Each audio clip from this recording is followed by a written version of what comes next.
Selamat pagi anak-anak.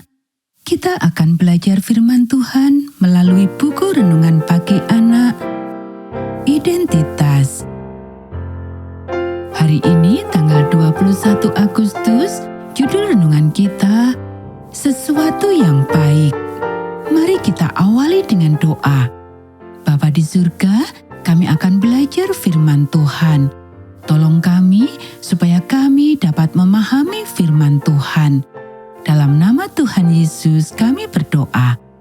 Amin. Anak-anak, ayat inti renungan pagi kita hari ini diambil dari kitab 2 Samuel pasal 9 ayat 13. Demikianlah Mephiboset tinggal di Yerusalem, sebab ia tetap makan sehidangan dengan raja. Adapun kedua kakinya timpang. Jika kita telah menempatkan Tuhan sebagai pusat dan belajar untuk menghormati dan mengupayakan kehidupan bagi semua orang, kita akan memiliki sikap yang baru terhadap mereka yang sedang berjuang melawan tantangan fisik atau mental yang berbeda dengan kita. Ada sebuah kisah yang luar biasa tentang hal ini dalam 2 Samuel. Raja Saul telah meninggal, dan yang membuat Daud sangat sedih, Yonatan juga meninggal. Daud memiliki kerajaannya yang telah diurapi Tuhan sejak lama, tetapi ada kesedihan di dalam hatinya. Suatu hari, dia memutuskan bahwa jika dia tidak bisa lagi menunjukkan kebaikan kepada Yonatan sahabatnya, setidaknya dia bisa melakukan sesuatu yang baik untuk keluarganya. Sejak Yonatan, seharusnya, menurut perhitungan manusia, Daud adalah putra mahkota dan raja berikutnya. Keluarganya tercerai-berai ketika pemerintahan Saul berakhir. Mereka mungkin takut kepada raja yang baru, terutama jika mereka telah mendengar Saul berbohong tentang bagaimana Daud selalu berusaha mencuri kerajaan. Jadi, ketika seorang pelayan memberitahu Daud bahwa Yonatan telah meninggalkan seorang anak laki-laki, hati Daud pasti melonjak kegirangan. Anak laki-laki Yonatan sendiri. Mungkin mereka akan menjadi sahabat seperti Daud dan Yonatan. Tetapi anak itu lumpuh pada kedua kakinya karena kecelakaan yang mengerikan di masa kecilnya.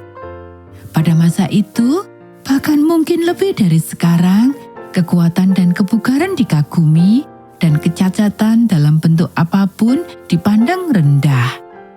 Orang-orang cenderung percaya bahwa Allah telah menimpakan penyakit kepada orang cacat dan oleh karena itu mereka dijauhi dari masyarakat. Daud sendiri adalah seorang yang kuat dan mampu. Ia telah disebut sebagai orang perkasa sejak ia masih muda. Dia bisa saja berkata, "Oh sudahlah." Namun ia tidak melakukannya. Ia menyuruh memanggil anaknya, seorang laki-laki bernama Mephiboset, dan mengangkatnya menjadi bagian dari keluarganya. Mephiboset duduk di meja raja sendiri, suatu kehormatan yang tinggi. Anak-anak, apakah Anda mengenal seseorang yang memiliki beban fisik atau mental yang berat? Mungkin kamu sendiri. Jika demikian, kasih Tuhan juga untuk Anda. Dan Anda dapat menemukan cara untuk menunjukkan kasih dan rasa hormat kepada mereka yang menanggung beban-beban ini jika Anda berusaha untuk melihat kehidupan dari sudut pandang mereka dan mencari cara untuk membuatnya lebih mudah bagi mereka. Anak-anak, demikianlah renungan pagi kita hari ini. Mari kita akhiri dengan doa. Tuhan Allah, pencipta segala sesuatu, kami tahu Engkau tidak menciptakan sampah. Kami juga tahu bahwa dunia ini tidak seperti yang Engkau rencanakan.